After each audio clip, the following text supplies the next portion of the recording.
From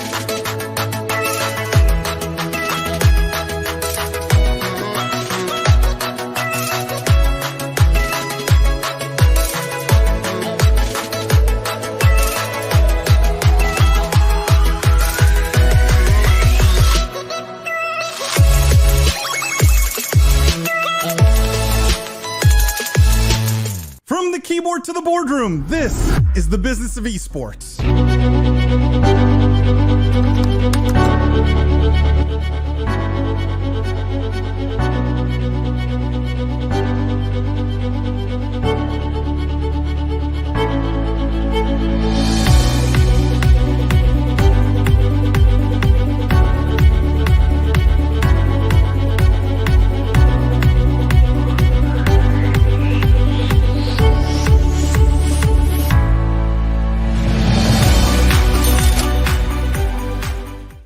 The worlds of gaming and esports are evolving every day faster than ever before. With YouGov's living data, you can probe into the real thoughts and behaviors of esports fans and gamers worldwide. If you're a team, a brand, an agency, or a rights holder, you should be talking with YouGov. They're partners with the biggest names in esports and the biggest brands all around the world, driving compelling results every single day. Check out yougov.com/BOE and schedule a call with YouGov today. From the keyboard to the boardroom, this is the Business of Esports weekly news show / post-podcast live stream. I am Paul the Prophet Dawalibi. I'm joined today by my friends and co-hosts, Lindsay the Boss Poss, Jeff the Juice Cohen. For those of you who are new here, welcome. What we do is we cover the most pressing gaming and esports topics and news of the week. We dissect, we analyze the business implications of everything happening in the industry. But best of all, on this show, we get to do it live with you guys. You get to get in our faces, challenge us, ask questions. We encourage it. It's a safe space. It's so much more fun when you guys are here live and interacting with us directly. It's a blast. And so if you haven't been, if this is your first one and you just want to lurk, it's not a problem, but we encourage you guys to get involved. How you guys doing this week, Lindsay? It's been yet another incredibly busy week. I always look forward to the start of this because during your ad read, it's so intense. And then you ask me how I am, and I'm like, oh, I'm a little shaken up. Should I be less serious about YouGov or more serious about asking? About I like it. It's just like, it always makes me forget what I'm doing. Jeff, how about you? I'm good. I got to host the Business of Esports today, which was pretty cool. And I realized I'd done it before, actually. So it wasn't the first time I had thought it was, but I did it one. Did you make? I think you made like the same joke too about the Yankees guy who came out before. I did. Oh my god! Damn it! All right, we'll have to cut that part. It's a good reminder to Jimmy to keep him on his toes, though. So I think bringing the bit back every time is key to make sure Jimmy doesn't go away for more than a week ever. Is the only way. Yeah, I'm the only one who's allowed to do that around here. and because people demand you back, Lindsay. That's the. Yeah, I do it to keep the suspense with the fans. You know. I get it. Going away is anyone going to Gamescom here? Either you two or in live stream. I guess where is that happening? It's in Germany. It's at the end of the month, but you had me thinking just based on traveling. So if anyone listening is going to Gamescom, hit me up.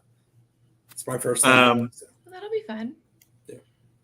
Yeah, no. I am going to be in Riyadh at the Next World Forum. I think it's been announced now, beginning of September, but that's the only one planned short term.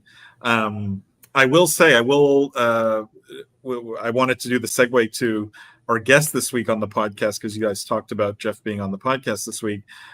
We had Rishi Chadha, who's the head of gaming partnerships at Twitter, on the podcast this week. So very cool episode. Got to hear where Twitter fits into the gaming ecosystem, how they see themselves relative to Twitch, YouTube, TikTok, etc., how they're working with creators, how they're working with publishers. And so, interesting conversation. Highly recommend everyone tune into that, because it's not something I think you hear every day, at least from our show. We talk a lot we cover a lot of esports teams and infrastructure companies and game developers and those kinds of things. But Twitter was an interesting one. So Rishi Chadha, that's who's on the podcast this week, and I recommend you guys go check it out. Let me catch up on these comments here. Matt says, it was a busy news week for the esports industry. Been looking forward to this one, even if Judge Jimmy is MIA. We miss the judge. Hopefully he's watching. Matt says, I'm expecting a lot from the boss and the juice today. I mean, Matt, don't they always bring it? Yeah, what do you mean expecting? We always deliver. Get out of here. They're like FedEx. They always deliver. Zach Eller says, first time catching the podcast and Jimmy's off. Rip.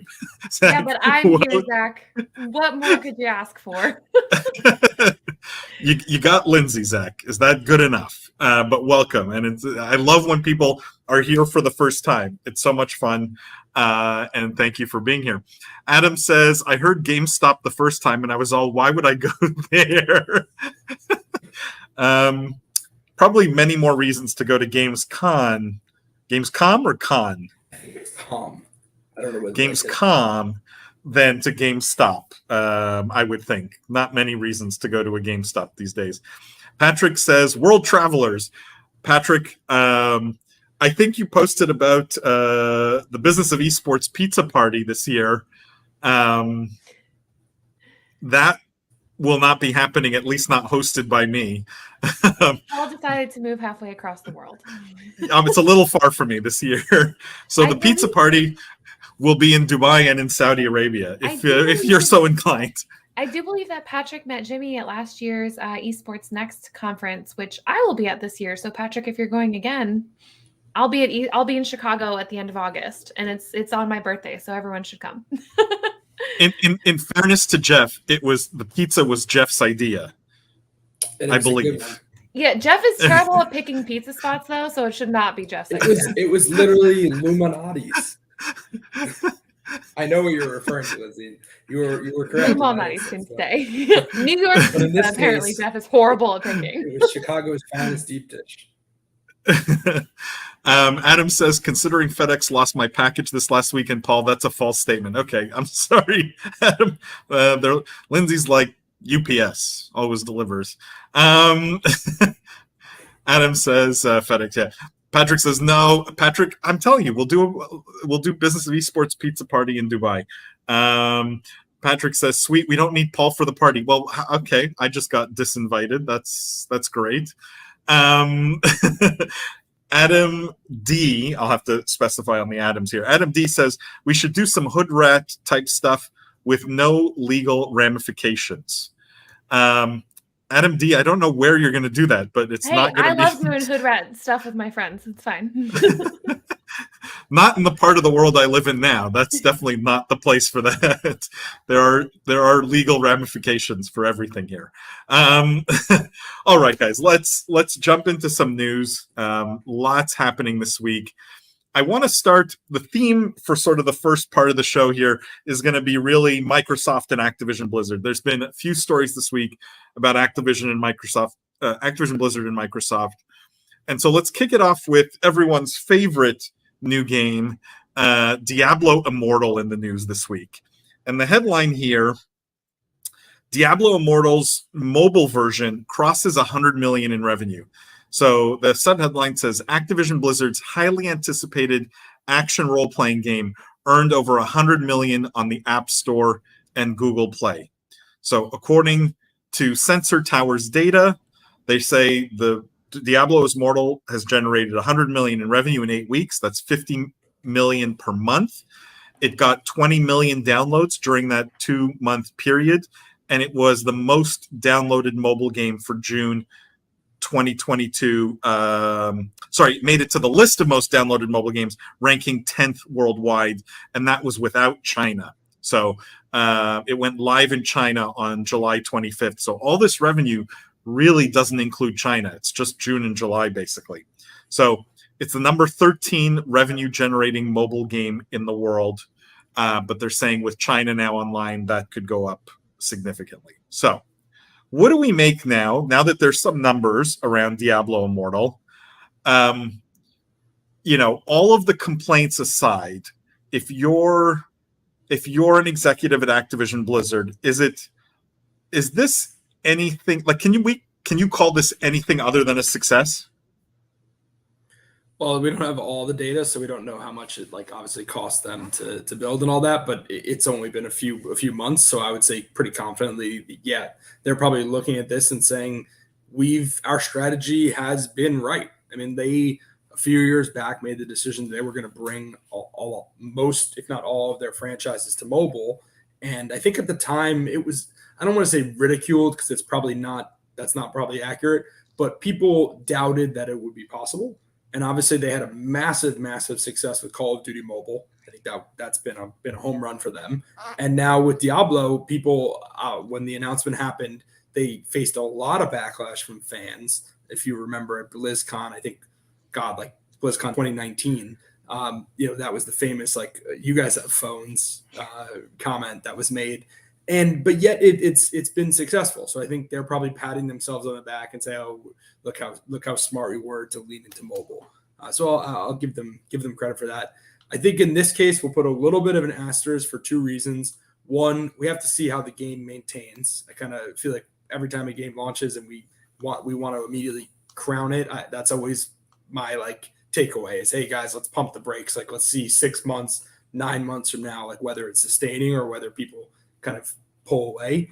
And then number two, and I think this is a bit unique in this situation, is we'll have to see what this does for demand for Diablo 4, right? Which I think is coming next year or the year after. Does this actually lead to a bigger player base because maybe they got new players through the mobile game that hadn't been exposed to Diablo before? Or does it cannibalize some of that demand because people are saying, well, there's a free version that I like and I don't necessarily need to buy the box copy? Or did they piss off their most loyal core fans because they were the ones that actually were mad about it being on the phone? So it's a little bit of a TBD, but I think I'm sure they're very happy with themselves. Kind of a follow-up to that, just because I think that Activision has proven time and time again now to really be committed to the mobile strategy and have success with it. As Jeff said, there's always the caveat that you never know how long the success is going to last, but 100 million in the first couple of months is definitely a success. I'm wondering now how they're thinking about competition with other AAA publishers, just because Riot, EA haven't moved into this mobile space as much. And Activision's not only done it with King and with Candy Crush and kind of the typical mobile games, but also with their kind of blue chip franchises and moving that onto mobile. So I'm wondering just if they're kind of thinking about different competitors other than just AAA publishers, if they're looking at other mobile companies, not necessarily the Zyngas, but the really big mobile development companies as the ones that are more their competitors now than Riot and EA have been. And I'm wondering if they're reframing who the competition is in the space, because they've been the first movers in mobile and they've done it well so far. I mean, if they're reframing that, I mean, they'd be even phenomenally more dumb than even I give them credit for. It's so successful, though. I'm not saying it's good. If Activision-Blizzard is looking at other mobile game, take Jeff. If they're looking at Homa Games and going, Homa Games is our direct competitor now, right? That'd be nice. I think A, they're late to that party. B, that's not their core competency. C, they'd be abandoning what made them great to begin with, right? I just don't think that's their core competency, and there are better companies like Homa that pump out mobile games and understand that this is all data driven, right? There's a way better philosophy around mobile gaming. And I guess question to you, Jeff, is when you see these numbers, right? What is the average lifespan of what I have always called glorified slot machines, right? What is the average lifespan of a game like that?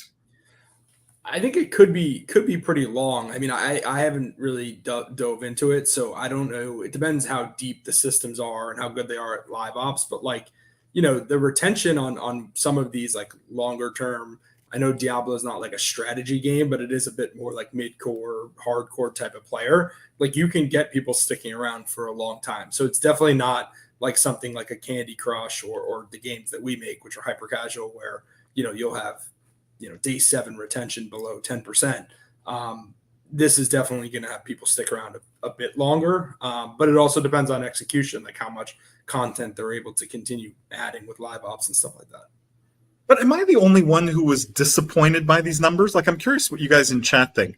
You 50 mean million would be a month. higher, or you mean you thought you're disappointed because now it means that it was successful and they're going to put more No. other stuff? What I'm saying is 50 million a month sounds like a lot of revenue, right?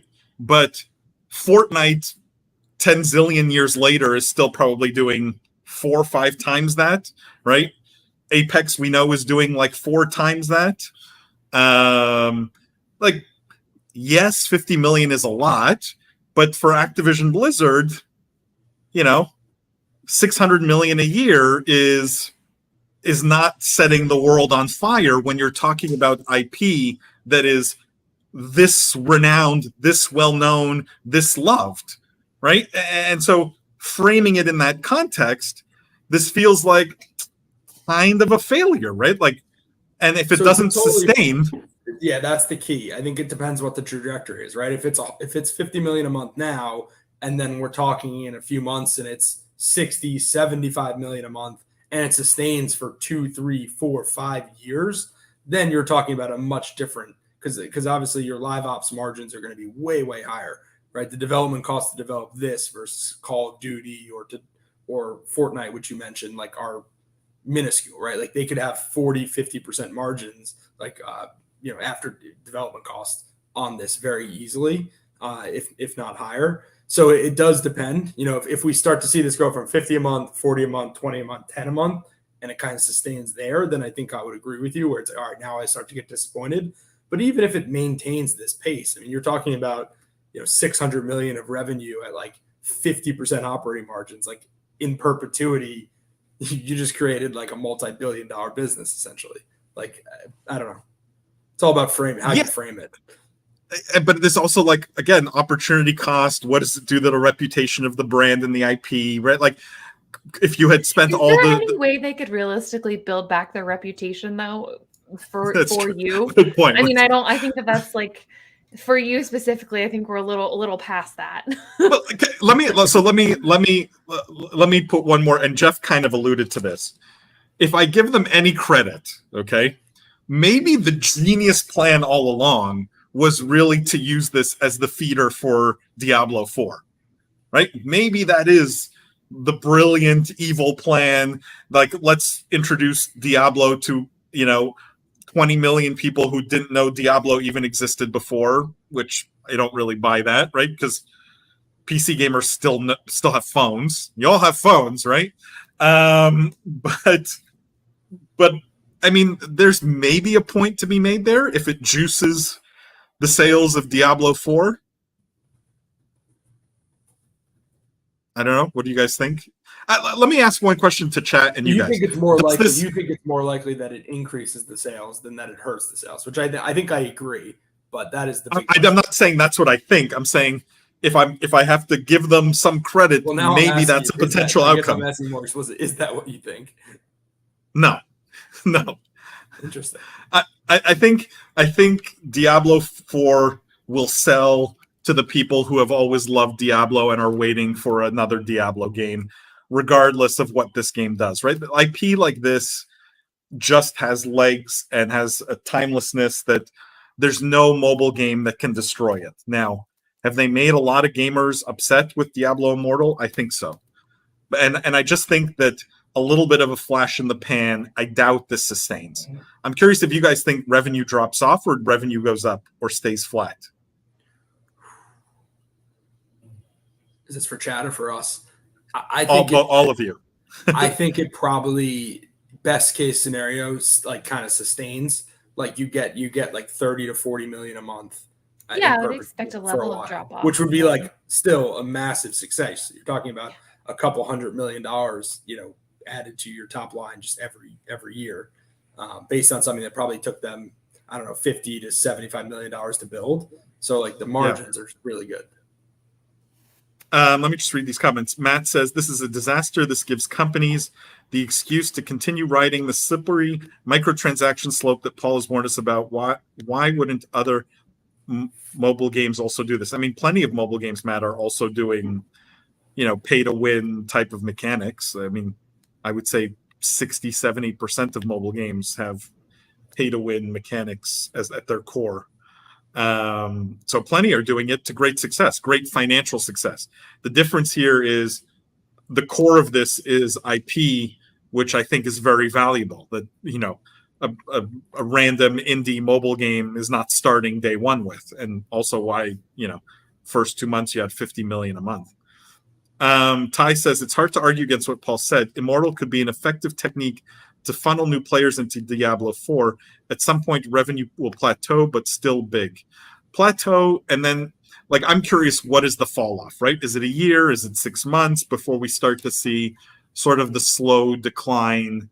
Is it when Diablo 4 comes out? I don't know. Are people just playing this to get their Diablo fix right now?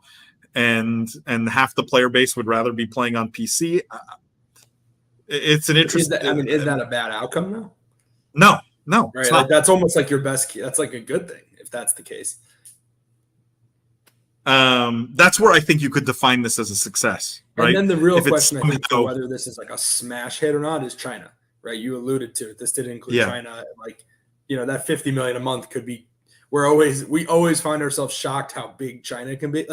Would you be shocked if it was 100 million a month in China alone? I feel like nothing would shock me.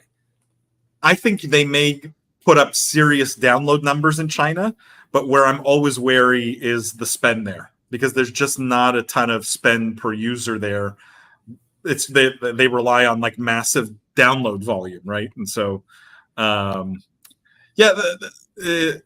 says, I think it falls a bit, but sustains within an acceptable range. Yeah, I think you see a blip with China coming on board, and then it's sort of the slow decline over time, JM. LinkedIn user says, is it worth ruining a studio's legacy and reputation for a cash grab? That's a loaded question, but I think it's the important one. And also, again, context matters, right? The fact that Diablo mobile game is only 13th or whatever on the list of most downloaded games, that's not great, right? Again, you're talking about maybe the most top 3 AAA IP of all time, and you're 13th on the list. It doesn't scream success to me. Let's put it that way.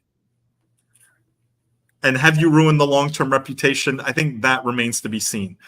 I think players forget fast or relatively fast and will play Diablo 4 regardless. So that is true in gaming. I feel like you always get another shot on goal. People always think these things are very deterministic, but especially with word of mouth and influencers, a studio always has another shot on goal. Now, whether there's money there for them to go build it, maybe that becomes the bigger question. You see studios get shut down because the suits or whoever's the money behind it, the capital says, hey, you're done, you get no more chances. But I think players, if you build a good game, people will, like BioWare is a great example. They've built now 3 or 4 bad games in a row. What was it? Anthem, Mass Effect Andromeda, a couple others. If they come out with Dragon Age, I forget whatever, Dragon Age 4, and it's good, every BioWare fan's going to come and play the game. No one, they may not pre-order it. They may wait to see the reviews or whatever. But if it's good, it's going to do 12, 15, 20 million units. So I think people are too black and white with, the reputation is bad, the reputation is good. These things do change a little bit over time. Yeah. Players may lose blind faith like that. For a long time, there was just blind faith in Blizzard, right? Anything Blizzard was going to put out, you knew was going to be a great game, and you'd pre-order and look forward to it, right? That maybe the sheen there has gone away, but will people not play Diablo 4? That I doubt. Ty says, does China have online gaming limits with mobile games like they do with other titles? Isn't it 3 hours a day? Curious if this is affecting anything. Ty, that's an interesting point. I believe it does apply to mobile also. And that's interesting, right? Because in that context, pay to win becomes that much more important. if you're limited in time, to be you'll fair, pay it's to only get ahead. minors, though. That only, That's true. And the Diablo audience is probably older, but it is a great. It's a great point. I hadn't even kind of remembered that. So yeah, guys, I want to bring up this. Obviously, Activision Blizzard now, not officially because the deal hasn't closed yet, but soon to be owned by Microsoft. We expect, at least, assuming the deal closes. And so in that context, I thought we could transition to a story about Microsoft and their gaming revenues this quarter. And what was interesting is Q4 gaming revenues declined for Microsoft, but Game Pass grows. A couple of the other numbers from this: 4 million people have streamed Fortnite via Xbox Cloud Gaming, and 1 million of those were new to Microsoft's ecosystem. So some of the highlights here: gaming revenues fell by 7% or 259 million. Xbox Business still generated well over 3 billion during the quarter. What they're saying is the decline was due to content and services revenue drop, lower engagement hours and monetization in Microsoft's own titles and third party. However, it says Game Pass subscription showed growth during the quarter. Hardware revenue also down 11%, but Satya Nadella reiterated that the console is the market leader in North America and has outsold PlayStation 5 for 3 consecutive quarters now. So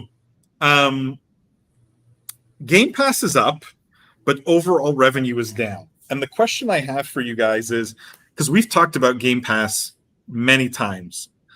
Lindsay, my question for you is are we starting to see that even if Game Pass grows, if Microsoft loses in other areas, that maybe the Game Pass growth long-term won't make up for losses in other places? Does that make sense? Like, it does. We tout we're all excited about Game Pass growth, but is this quarter sort of proof that that's maybe not good enough? I think this quarter is a regression to the mean from the past 2 years of everyone being stuck inside and streaming a lot more hours of games and spending a lot more hours on gameplay. I think that a lot of gaming companies are looking at declines as compared to 2020 and 2021, just because people are actually spending their time elsewhere, whether it's work or play, being able to go outside again, and especially when we're talking about like Q3 spring summer, Q2 and Q3 spring summer engagement kind of hours and whatever. So I think it's too soon to tell. If this is a trend that continues, I think that Netflix, like when we think about like subscription-based businesses in general, Netflix has shown that it's not necessarily just enough to keep adding subscribers to keep you afloat. Obviously, content is a huge part of it. So the Activision-Blizzard merger is like huge for Game Pass subscriptions. But the second big part of it is other streams of revenue from that. So like Netflix has never added advertising and now they're hemorrhaging subscribers. So I think that Game Pass has another probably 3 to 5 years of actual seeing what the trends are and seeing how they grow before it can make a judgment as to whether it's enough to keep other parts of the business that may be losing money afloat. But I can definitely see a future in which that's true, depending on how they continue to monetize. Obviously, they can do really massive exclusive content drops now if the Activision merger goes through. So that's huge. But it'll be interesting to see what the monetization model of that is, if they decide to add an advertising revenue, if they, as Netflix has done, keep inching up the subscriber cost month over month or year over year, as Netflix has schemily done. So I think it's definitely too early to tell, but I can see a future in which that's true. Yeah, I think this is a little bit of a nuance just in the fact that there weren't that many big games that were put out. So I think that's why you're seeing the top line numbers down. You've also still had some supply chain issues last quarter in terms of the hardware. So maybe that has hurt year-over-year sales a little bit. But the numbers that I wanted to point out were you kind of went through them quickly. Did you notice the streaming like xCloud numbers you read? So I wrote them down quickly. So I think it was 4 million people streamed Fortnite on xCloud, and 1 million of those were new to Xbox, which both those numbers are kind of mind-blowing to me because number one, 4 million people using xCloud like seems like a lot. I mean, that's got to be like more than Stadia ever got. So that's number one. And then number 10 two, times more than Stadia ever right? got. Like that's an impressive number. And then the fact that I don't know, maybe this is just a quirk in the data, but like the fact that 1 million people streamed xCloud that were new to Xbox is interesting. That means that's the first way they got into the Xbox ecosystem, which is a much higher number than I ever would have thought. 25%, if I'm understanding it correctly, 25% of those people were new to Xbox. That's actually a really big bull case for cloud gaming, if you think about it, because I would have thought that most of the people using xCloud were people who already had an Xbox and were just trying it out kind of for shits.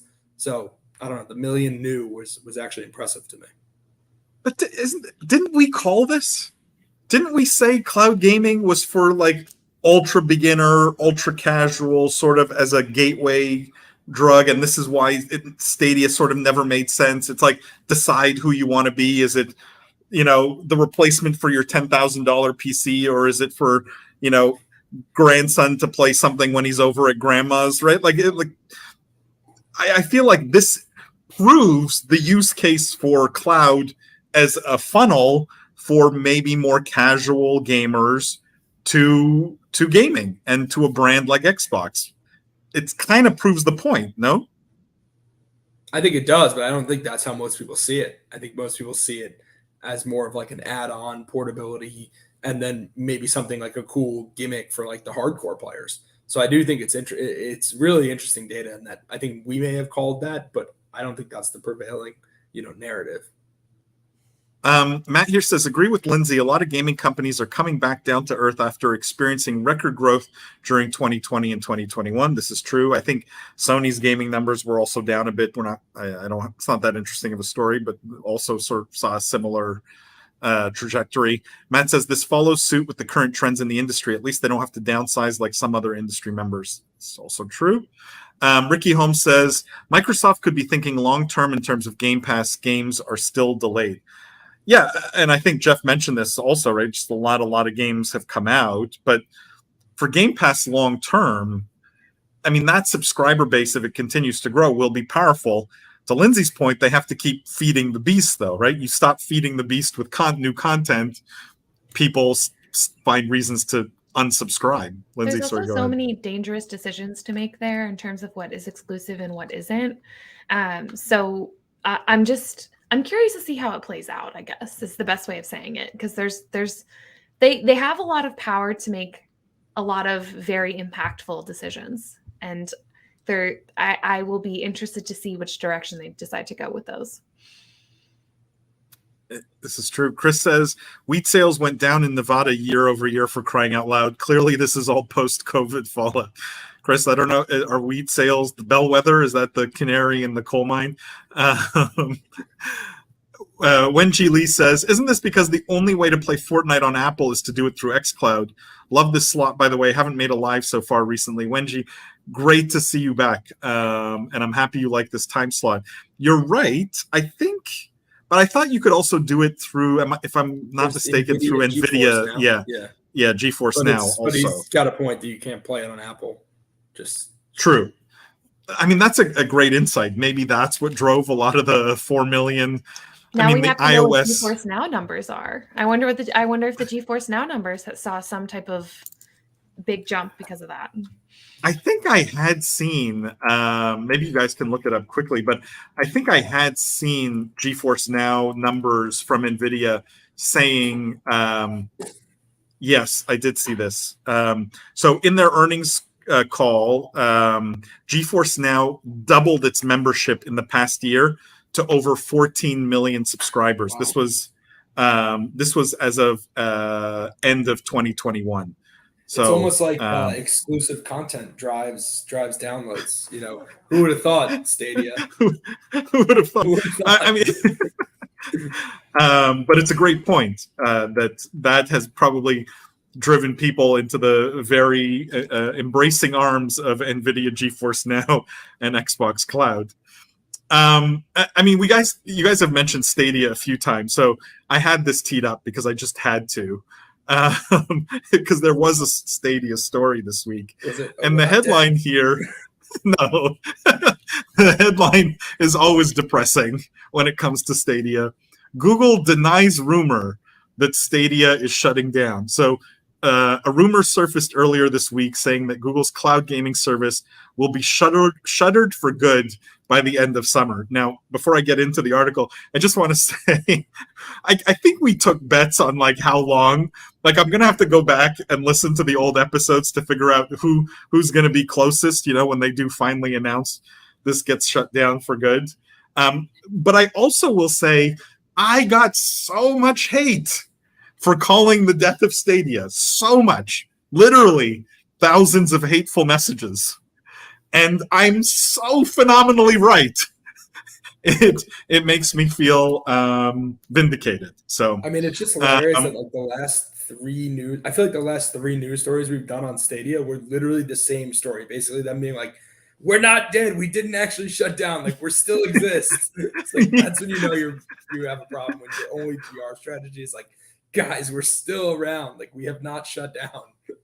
So the way this went down, I think totally to your point, Jeff, the way this went down is someone posted on Twitter, which, by the way, episode coming out this week with the head of gaming partnerships at Twitter. So where Twitter fits into all this is interesting in the conversation. Long story short, this was the tweet. Long story short, Google is beginning their exit plan.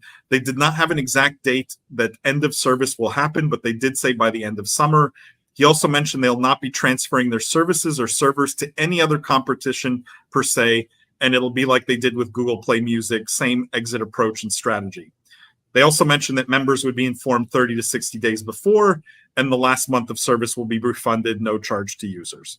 So it was just a rumor that was doing the rounds on Twitter, and Stadia decided to chime in.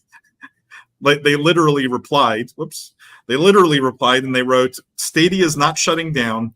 Rest assured, we're always working on bringing more great games to the platform and Stadia Pro. Let us know if you have any other questions."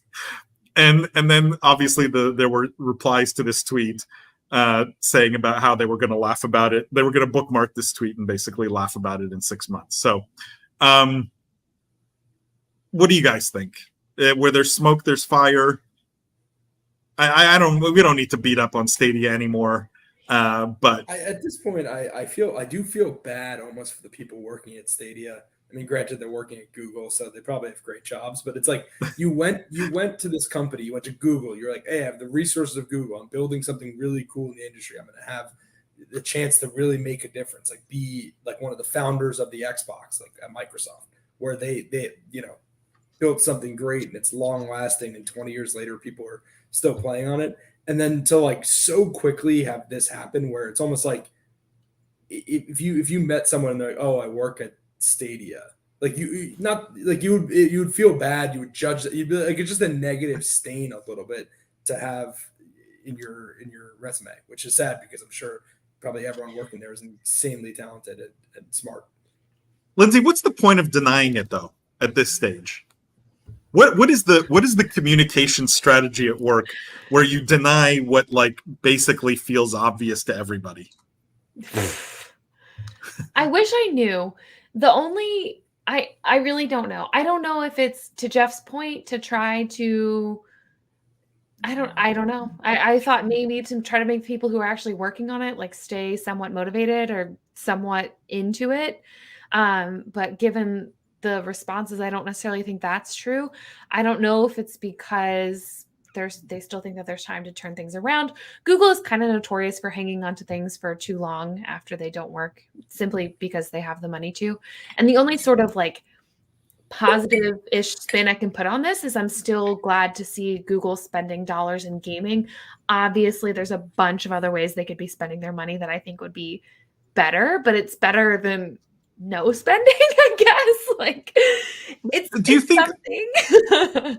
let me put a thought forward, and then we'll move on from this. Do you think that maybe most of the team just doesn't know that there's the rumors are coming from the top where these decisions are being made, and maybe there's just they're isolated, like the rank and file at Stadia are isolated from the actual decision making, or? Well, and being part of a project that is failing, as to Jeff's point, really doesn't feel good. So I suppose in some type of public sense, you're hoping that the company that you're working for is going out and saying positive things about the work that you're doing.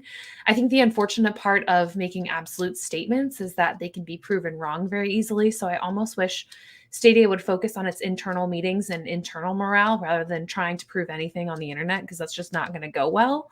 But yeah, I don't know why you would say like, oh, we're not going anywhere. And it's like, well, but you are. You should work on what that strategy looks like instead of just putting it out there that you're not.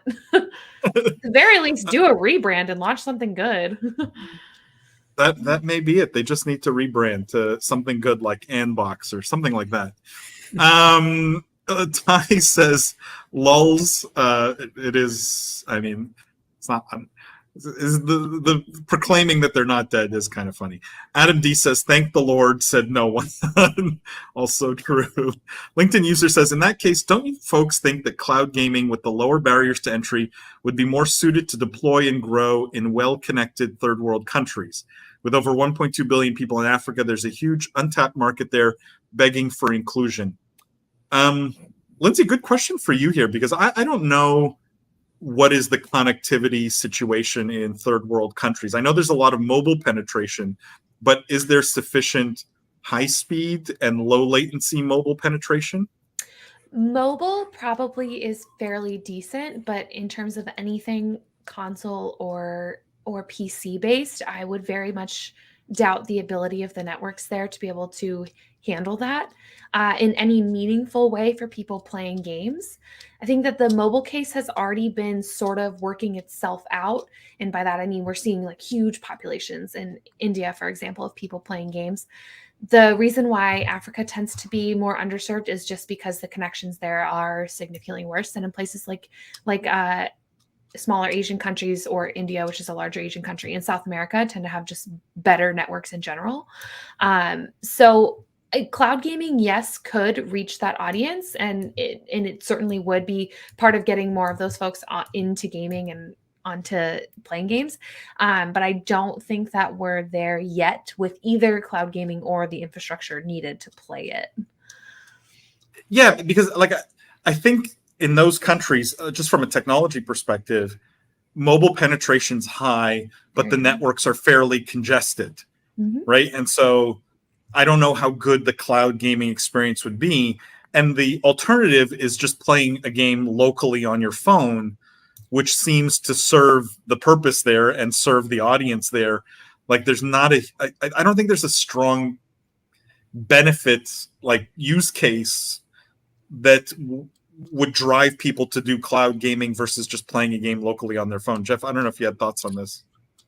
No, I think Lindsay's point about connectivity is probably, she knows more than I in that market. I always thought that was kind of the problem there, is that you just wouldn't be able to have that kind of low latency. It's a problem here, even in kind of the more developed world. So might be tough in the third world. This person did offer the caveat that it has to be well connected. So I do want to point out that I think if there was good connectivity, no, I think it's I think he or she has a great point. Cloud gaming would be popular. Yes. Yeah. Matthew Gideon, Matt writes, exactly. That whole Stadia is still alive and kicking story was a clear sign they were in trouble, and that was months ago. Yeah, I feel like we do this story literally every 6 months now. Ty says, reminds me of the Monty Python and the Holy Grail scene, not dead yet. That's true. Matt says, rebrand to NYF everybody. Yeah, NYFU. All right, guys, let's move on. I had one last Microsoft, Activision, Blizzard kind of story in this, call it first block of the show, that I just wanted to talk about very, very quickly, and then we'll cap this off and move on to other things. But this article was interesting. The headline was, Microsoft says there's nothing unique about Activision Blizzard games. Now, the headline's obviously very clickbaity. The subheadline even more so. It says, hey, their words, not ours. But this was, I guess, came out of conversations, filings, like legal proceedings in New Zealand, where Microsoft has told regulators there that there's absolutely nothing unique about Activision Blizzard titles because they're trying to get the merger approved there. And to do that, they are trying to make the argument that Activision Blizzard doesn't produce any must-have, quote-unquote, titles and should therefore be permitted to go ahead with the acquisition. So the idea is that we want to alleviate fears that the merger is going to threaten the gaming industry or create issues around competition, and that Microsoft owning Activision Blizzard wouldn't stop people from competing in the gaming market. Jeff, sorry, I won't even ask a question. What do you think of this? Well, wasn't there another story, and I actually think I see it on your screen on the side, where Sony had a filing where they filed and basically were like, these are the greatest games ever. Like, should this acquisition go through, like, no one would have any reason to buy a Sony console, like, given how powerful and dynamic these games are. Like, it's like, clearly both sides, like, Sony's obviously trying to get the deal blocked, and Activision and Microsoft are going to try to get approved. So Microsoft's like, oh, no, these games are nothing special, like, pretty standard run of the mill, like there's a million alternatives. And then Sony is doing the opposite. They're saying like, oh my God, if we lose Call of Duty, like no one's ever going to buy a PlayStation again. So it's kind of funny to see the lawyer. I wish Jimmy was here. He could point out how the lawyers are all just full of it. So we obviously know why they're making this argument, right? Because they want the merger to go through. But do you think there's any sincerity in the argument? Right? Because it's okay. Like Microsoft can want to buy Activision Blizzard because they want, billions more in revenue, but they could potentially also admit that there's nothing that special about the games and be truthful about it. Or do you think this is right. really the game? Like if I were to show, my mom or even my dad, like Call of Duty and then Battlefield, like there's no way he's gonna be like, oh, that one's much better. Like oh wow, like I would never play that one. I would only play Call of Duty. Like it's just. They're right. There are other interchangeable first-person shooters. Just because it's like comparing like different blockbuster movies. Like they're still a blockbuster movie. They may have a better IP. They may do better. May have better storytelling.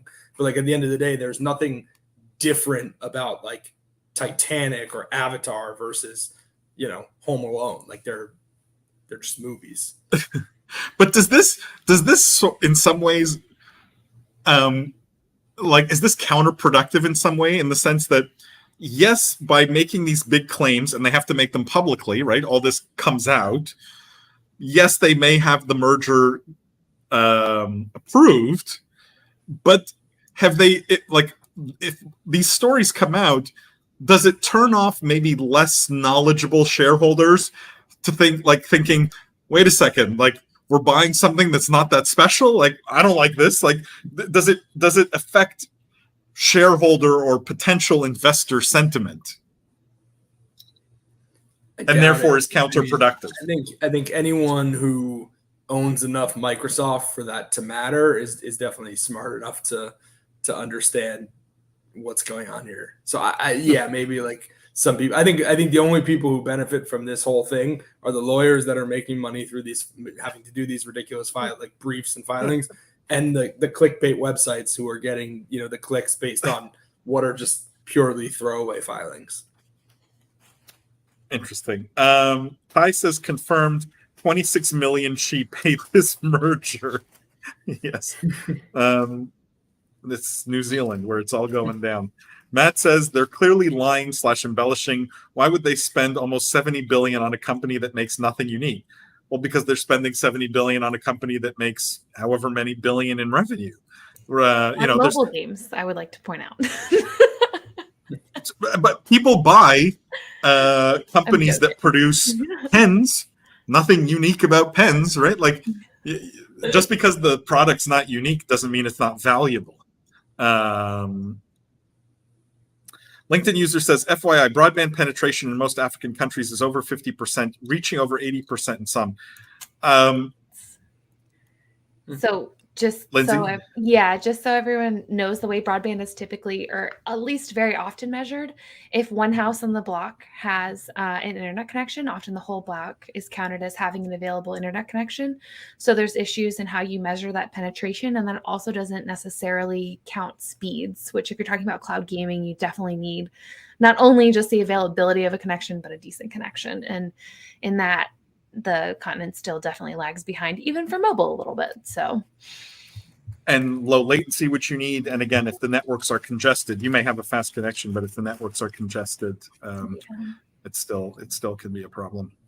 All right, let's actually, before I move on, guys, I just want to say a quick word. This weekly news show, this live stream, very generously sponsored by YouGov. YouGov produces the absolute best data on gamers, games, esports fans all around the world. If you're looking at the gaming audience as an audience you potentially want to reach, you're thinking about it, you're marketing, your brand, your team, whatever it is, you need to talk to YouGov first. You absolutely have to. They produce something called living data. It's constantly being updated, and it will allow you to make better decisions. So don't go it alone. Go check out yougov.com/BOE. I'm putting it in all the chats that I can. We have some free reports and data there, free videos that we produced with YouGov. And so there's a lot of interesting data there that you can check out for absolutely free. But if you do want to be in touch with YouGov, you can reach out to me, to Lindsay, to Jimmy when he's back, to Jeff. Any of us can help put you in touch with the fine folks at YouGov. And we thank them for their support. All right, guys, let's move on. I wanted to mention one thing before I bring up my next story. Ben Parrow at YouGov actually tagged me in a LinkedIn post, which I thought was interesting. This is not an official YouGov Insights segment, but I just wanted to show it because I thought it was fascinating. And let me bring it up here. This is about as big as I can make it, unfortunately. It says esports fans over-index for being online stock traders. So this is YouGov that looked at the intersection between people who trade stocks online and people who are fans of esports or who are traditional sports fans or who are techie investors, right? They're looking at overlap. And what it says is this helps to explain the high influx of sponsorship spend from fintech, crypto, and other emerging tech companies into gaming and esports. Again, super actionable kind of data here, right? Where if you're a crypto company, I've said this many times before publicly, you absolutely need to be talking to gamers, right? These are the people you need to be talking to. And so if you look at here, the overlap, like 29% of traditional sports fans are also online stock traders, whereas 62% of esports fans are also online stock traders, which is more than two times the general population. Shocking, actually. Shocking. Really? I would have guessed. Well, I would have guessed it was not the case because esports fans tend to skew younger. I mean, I know they're digital native, but like, when I think of traditional sports fan, I think of like some old guy watching baseball, like checking the paper to see like his daily trades from his broker. Like I don't know, esports fan like strikes me as a younger customer, like maybe doesn't have a portfolio or is earlier in his career, his or her career. But I mean, that's exactly why this data is so actionable, because that's, I mean, you find those insights and now you know who to target. Also good for FaZe. I mean, FaZe probably going to have a lot of investors. Well, and why FaZe stock is up, right? Because you're going to get this gaming audience. 62% also trade stocks online. These are interesting numbers. So this is just an example of the kind of data that YouGov can produce and is totally actionable. And so I wanted to show that before we moved on here. All right, let's talk about gen.g. Gen.g, who we had Arnold Herr from gen.g on the show a few weeks ago. Gen.g in the news with a big brand in the announcement, and that's Burberry. So the headline here, gen.g Esports teams up with Burberry to promote esports culture. What's happening is Burberry and Gen.g teaming up. They're going to do a talk show series, 4 episodes, coming to YouTube and TikTok on Burberry's official channels, in fact. And the show's going to be hosted by content creator Emily Gould and feature women who have been underrepresented in the esports scene. The question I have for you guys, so before I get to the question, first let me get to the very obvious. By the way, we've been doing this for a lot longer than Gen.g and Burberry. You should absolutely go tune in to Lindsay's amazing show, Meta Woman, because for a while now, she's been doing this every single week, highlighting underrepresented women in gaming and Web3 and Metaverse. So I would argue we do this way better than anyone else, including Gen.g. But I'm curious what you guys think of this being Burberry's first move, right? Like, we see a lot of brands, and I think there's always interesting discussion around when they're getting into esports, what's the first thing they decide to do? Is this the right move for Burberry in your minds? Like, where would you put this on the scale of, I love the activation versus like, maybe this was a miss? Lindsay, I think this Lindsay, is yeah. Yeah, no, this is, I'm thinking, because we talked about this story a little bit before, and I also want to point out that I actually had Gen.g's chief marketing officer on, and she was awesome. And we actually talked a lot about the overlap between gaming and fashion, because she has a background in fashion and just really cool. Her name is Gina Lee. I'm sure she was instrumental in this. Obviously, I think the more content, the better, that it's highlighting women. I certainly prefer my own show, of course, but I'm always happy to see people added to the space. I think it can only do good. With that being said, being that I actually do wish Jimmy was here for this, because I don't have a good sense of what works in luxury fashion activations. And Paul, I think you'll have a lot to say about that too, just being that you are a luxury brands person. I don't know that I fully understand the value add. I obviously think that fashion brands getting into esports, trying to connect with those people and those brands is really important. Women have really high spending power. So I think there's definitely some obvious connections here. So I don't want to discount that. That being said, when we talk about these first activations, I mean, I think it's better. I can't remember which brand did it now. This is like how bad I am with luxury brands. But the one that was sort of sponsoring a team and doing some stuff like at the team house. And William had an office hours about it, actually. I wish I could remember what that was a little better. I think that this is more of a step in the right direction than that. But that being said, it's also a very short activation. Like 4 episodes of a show is not particularly long. I think that Gen.g will get more out of being able to put Burberry on their branding than maybe Burberry would get out of being able to put Gen.g on theirs, just because with only 4 episodes and that being kind of a short time, the Burberry audience is just going to be larger. I mean, all that being said, I like this story. I like that luxury fashion brands are working to highlight women in the gaming space. But I'm really curious to hear what you guys have to say about it, because I just never know how to judge the takeaways from these things. You know, it's so hard to me. I have a question. What's the breakdown of Burberry, like male versus female in their audience? Because I guess to me, it feels like with this collaboration, they're sort of targeting a female audience, at least within esports. And I'm not sure, like, as a first foray, whether that totally makes sense, because it feels like the lower hanging fruit is more on the male side within esports. And then maybe once you've kind of gotten through that, it's like, okay, now we're going for the broader audience. But that may just be wrong on a lot of different fronts. So that's the first thing that popped into my head. I mean, there's definitely more opportunity in white space going after women. It's less crowded.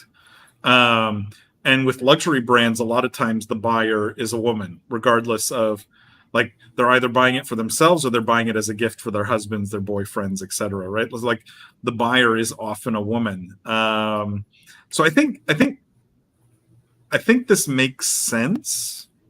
I was put off by, and Lindsay, you alluded to this, 4 episodes, like, feels a little bit like lip service at that point, right? Doesn't feel like real commitment to the cause. the way we have committed to it, right? And the way you have committed to it, and week after week put out content and highlighted people. And like, again, so I think, is it better than nothing? Yes. Would it be way better if there was like a bigger commitment to this and it extended beyond, like, because I think content is king. Making that the centerpiece obviously makes sense, but Gen.g has a lot of other avenues that I feel like they could have activated, and maybe that's on the roadmap. But the 4-episode thing feels weak to me. Feels a little throwaway. Like maybe this was just for the press release. Well, I do want to note that I think it's huge of Gen.g to land a luxury brand, and I think that's quite an accomplishment for the team there.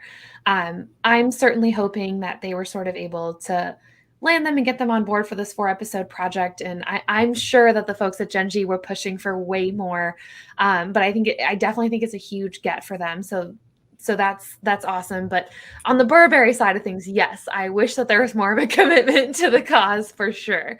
Also, what I was thinking of was the Dolce & Gabbana collaboration with makers.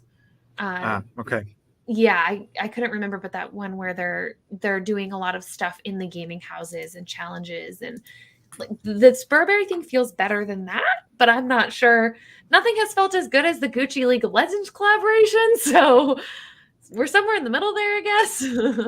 You know what also is, like, I confuse all these activations in my head because none have really stood out in some way. Like the only one I kind of remember is Louis making that mobile game, right? Which I think Jimmy and you played for, a few minutes, and we talked about it, and but like otherwise I forget. Like there was one brand that did, like, I think just recently, right? They announced that they were going to do some kind of academy and pay for players, and now I forget the brand, right? Which the conclusion is like, these aren't like lasting inroads in the gaming space in the way that I would like to see them. And because the activation doesn't feel as natural, the association doesn't stick as much, right? Like I think that's part of the problem. Like I don't immediately go, oh yeah, Academy is whatever, because that's what that brand's all about. And like, and so like some of this just could be better, I feel. Chris says Louis Vuitton or Gucci. I think Lindsay said it was Dolce, finally. Chris says, take NA out of the equation, focus on female, Chinese, and South West Asian markets, and it all makes sense. Completely. Burberry is huge in that part of the world. So, and with like a host, I believe she's Asian. That makes complete sense. And Gen.g has, offices in Asia, like that. That's a big part of their focus also. Chris says, NA esports fans more likely to buy at Spencer's. Yeah, or Five Below, which did like the Booga thing, and I think Walmart did something. Probably you're right. All right, guys, let's talk about. I mean, I have to do this, and Jeff, you're going to hate me, but I have to do it. We have to follow up on follow the Doc saga here.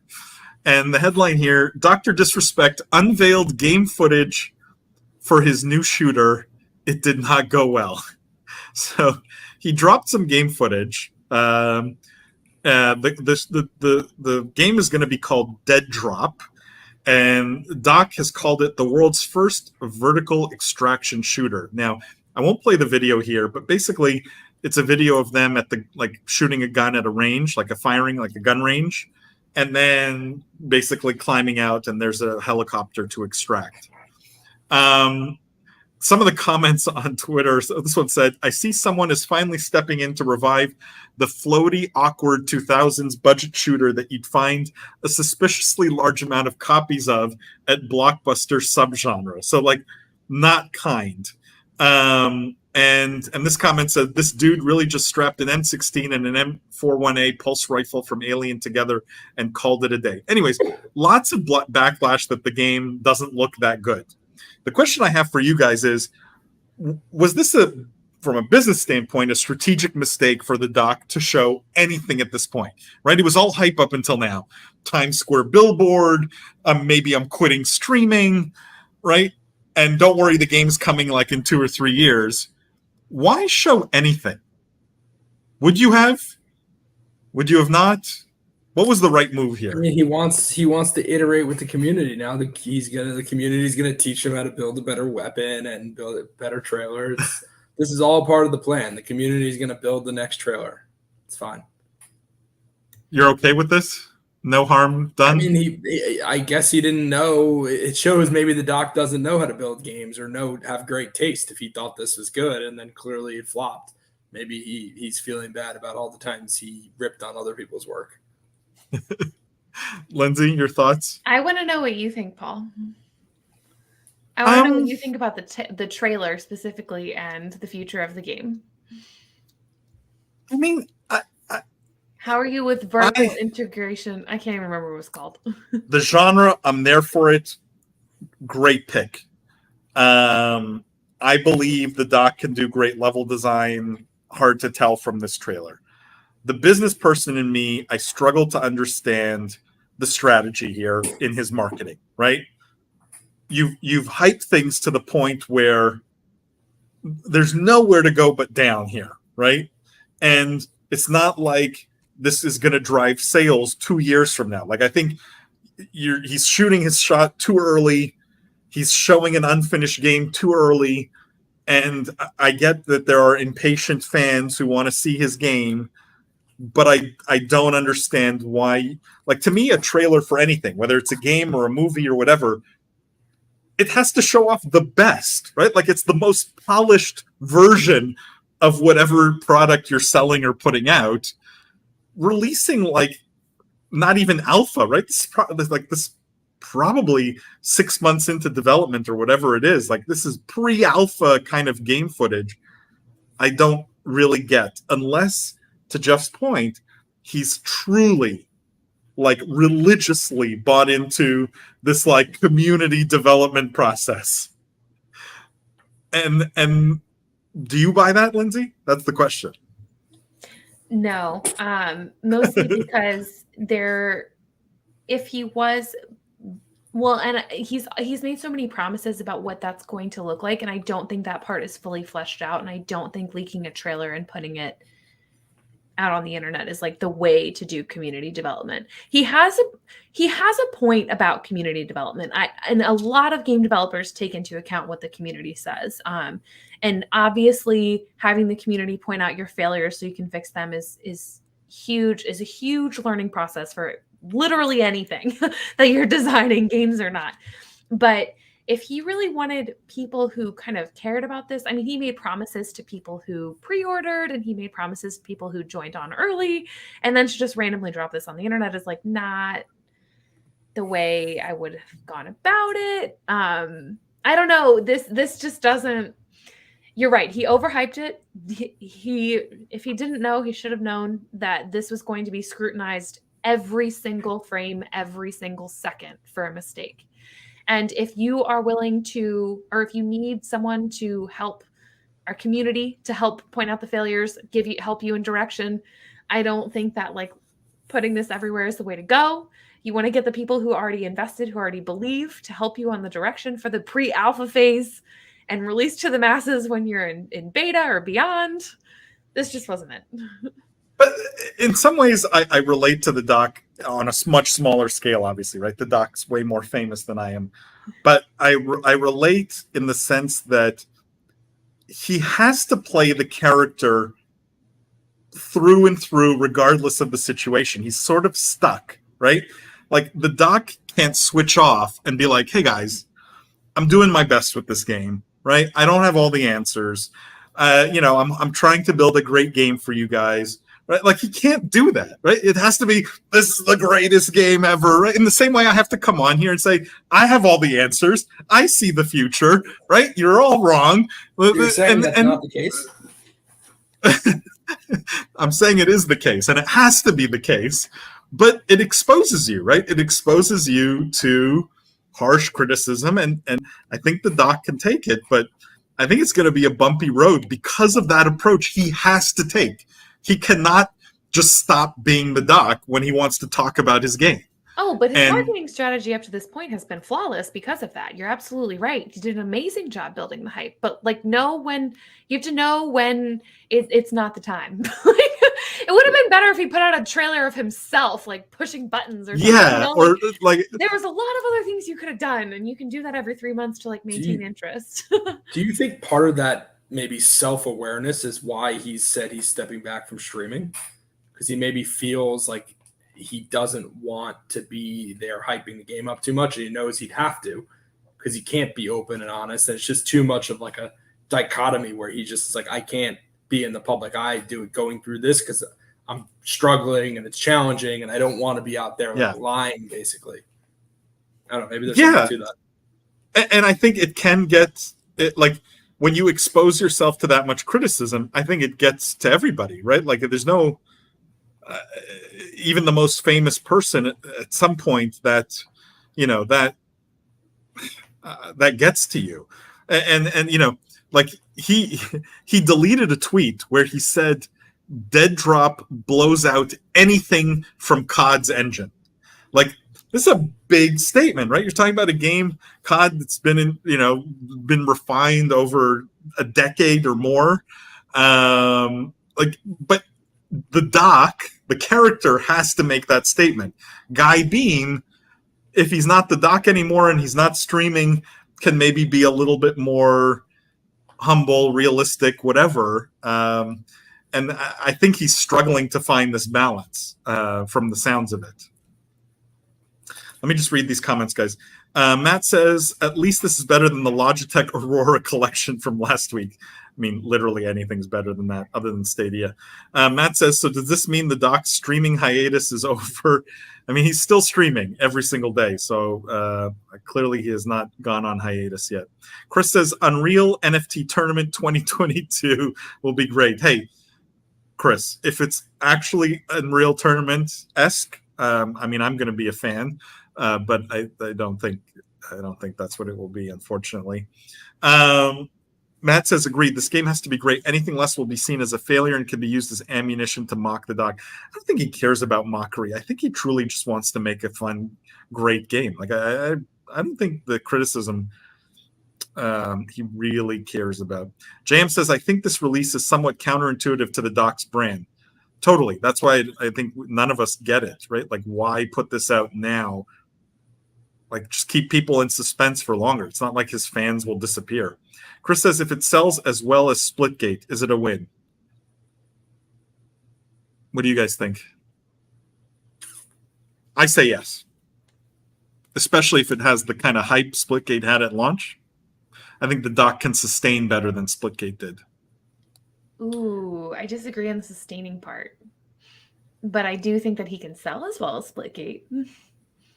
Is the end game that they get bought? Like, do you think there's any chance that the doc releases this as a standalone org, or does he get acquired, or does this game get published by a Riot or a Activision or something? That's interesting. That's super interesting because I think being acquired before the game is released makes sense. And unless like an Activision-Blizzard or an EA has a Tarkov competitor already in the works, this makes, I think, a very obvious acquisition target for them.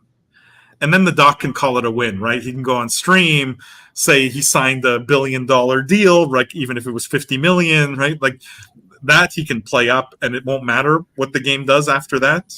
Isn't that disingenuous to the brand he's been building, though? The whole nobody makes a good game anymore. I'm the only one who can make a good game. I know what everybody wants. I mean, it brings him back into the COD fold. Like he could tell that narrative and the story potentially. I don't know.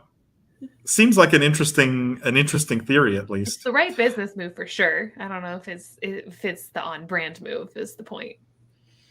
The other option is that they raise just a ton of money, right? Like some obscene amount of money, like every other Web3 game developer right now.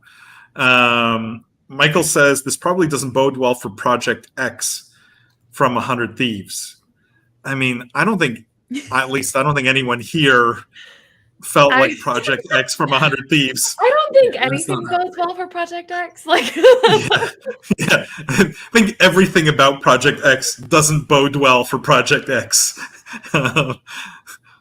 But JM says, in before a merger from Project X and Dead Drop. That no chance, I think. I think zero chance of that. But that is an interesting theory. And I think didn't we have a story at one point where the Doc potentially was going to go to 100 Thieves, something like that, right? Because of his friendship with Courage, or you remember way more Doc facts than anyone else here, so I'll leave that. I mean, this is interesting because if 100 Thieves realizes they're in way over their head with Project X, maybe that's the acquisition they make. The problem is 100 Thieves doesn't have the cash to make that acquisition, even if they wanted to today, I don't think. When G says this is a passion project, right? Maybe he's just blinded and has bought into his own hype. I mean, Wenji, you've described every entrepreneur since the beginning of time. Buying into your own hype is what you have to do to create and to build from zero. So I'm not going to blame the Doc for that. All right, let's one last story here, guys. I have one last story I wanted to touch on before we wrap up today, and this is a Chinese story, China in the news, and I wanted to put this in sort of frame it, not China specifically, but a bigger problem globally, I think. And the headline here is China needs 2 million esports talents in 3 to 4 years, Tencent exec says. So basically what they're saying is in China, their competitive gaming industry will lack 2 million talents. I've never heard it framed that way, but call it people, over the next 3 to 4 years due to accelerated development, according to an exec at Tencent. It says there are more esports jobs than just those of players, and they're going to be missing millions of people with the right skill sets to fill those jobs. And I'm curious what you guys think of this, especially in the, we've been talking about potential recession, global slowdown, and things like that. Do you feel that there is a serious human capital issue in gaming in general, not just esports, not just in China, like anecdotally? Jeff, I'd love to hear from your perspective, especially since you just, not too long ago. Yeah, I don't know. Well, one, that means it's a good time to be in the gaming industry. I think there's always, particularly for publishers and stuff, been a need for like great creative talents, people who can use Unity, people who can actually develop, like engineers. Those people are kind of in high demand in general, just not even necessarily in gaming. Like it's a good time to be a technical engineer. But yeah, no, it's great for the esports. I wish this story was about North America. I think we'd be a little more excited because I think a lot of our audience is, well, at least ex-China. I don't know about how our audience is over in China, but it shows me there's a lot of jobs, and particularly in the backdrop of a global kind of economic slowdown, the fact that there are jobs in this industry is great for, I would say, everyone who listens to this podcast, who I think is at least either in the industry or looking at the industry. I will say one of the reasons I wanted to bring this up is now being based in Dubai and seeing what I've seen in the Middle East, I think, and I've said this before, I think this region has the potential to be the center of the gaming universe, like by a long shot.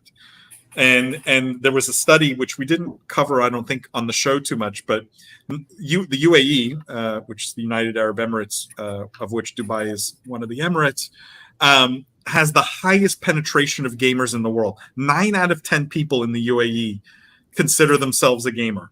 And it beats out every single country everywhere in the world. Great Britain, the US, everywhere. But one thing I've noticed, just having been here a little while, like we're talking months, there is a serious lack of human capital with the skill sets to fulfill the big visions and the big potential that exists here. Like I saw this number out of China, and one of the reasons I wanted to talk about it is because I feel like that's probably the number required here also, right? Like call it the GCC region as a whole. You probably need 2-3 million people with these skill sets to build to the potential of the region. And I think that's a whole other interesting problem, right? You're talking about an education challenge. You're talking about attracting not just local talent, but foreign talent to go into the industry, right? It's a multifaceted issue that I think is fascinating to see how it will be solved over the next 5 years or 10 years or whatever, because it's not simple, right? You don't just snap your finger and 3 million, gaming related educated people show up in your country. And sorry, Lindsay, go ahead. No, I wasn't. Finish your thought. That's it. That's all I had.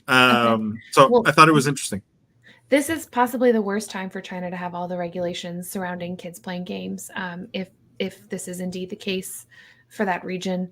And to your point, Paul, I've just been meeting with so many people lately. I feel like we're all, at least in the gaming industry, and a lot of companies are jumping on board with like gamers are not just people who play games in their mom's basements. Like we are slowly and pretty effectively starting to pull away from that. The problem is now I don't think people are seeing the ways in which they can get involved to gaming just with the skills that they have and are interested in quite yet. I've talked to so many people who are educators who say we are putting gaming in schools as a way for kids to learn business development and marketing and events planning and all these things surrounding gaming, and almost exactly what you listed in that article, right? But I think that is totally not the norm. So to me, like that's the next step in this evolution is like, first we get away from like the gamers are just living in their mom's basement stereotype. Then we get into like gaming is a lot like other industries where you need all kinds of talents, and you can, if you have that talent, you can put it into gaming and do it. You don't have to be, I mean, to Jeff's point, engineers are always needed, but you don't have to just do that. There's gaps in every other way. And so many people that I've been talking to on my podcast have been saying that, right? Like we are missing content writers and marketers and business leaders and all this stuff. So I'm hoping that that's kind of the next step in this, like gaming is actually a real business everyone should be invested in timeline and process is like, there's a lot of talent needed in the industry, like technological and non-technological. Yep. The numbers are big. The numbers are very big. The problem's big. Wenji says, I might have missed it, but did you comment on Indonesia banning Steam, Epic, etc.? Wenji, we didn't, but I don't know if you have a specific question. I did have 2 stories related to sort of countries butting their heads into the gaming industry. So that one, and there the story, just to be clear, from yesterday was they unblocked Steam and Yahoo, but Fortnite and FIFA are still banned. And the reason was basically, I feel like, just bureaucracy. Supposedly, some of the companies like Epic failed to meet a deadline to register with the country's database. So, like, being a part of this database gives the country control over the content that the platforms put out. Maybe Epic, in their sort of crusader mode, doesn't want to be controlled by anybody, and this is why they didn't register. But it seems more of like a bureaucratic issue.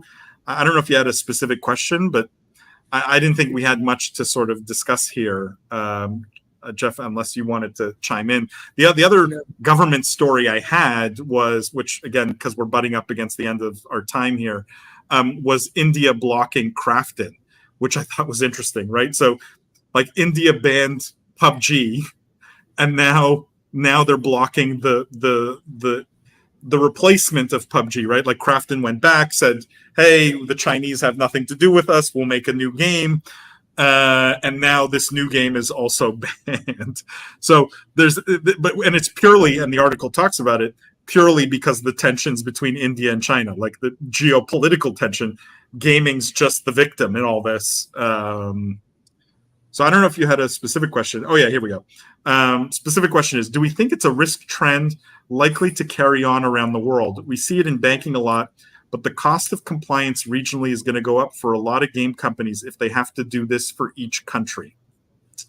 Great question. What do you guys think? Jeff? Yeah, it's a really good question. I mean, we've seen it a little bit in the context of like, I think Belgium, like some regions that have banned loot boxes where, people, they either decide not to like launch the game in that region, or they have to come up with a fix, right? And it's like, okay, maybe it's not worth the time to come up with a fix if there's only X number of players in that country. So I do think it is a risk that we'll continue to see.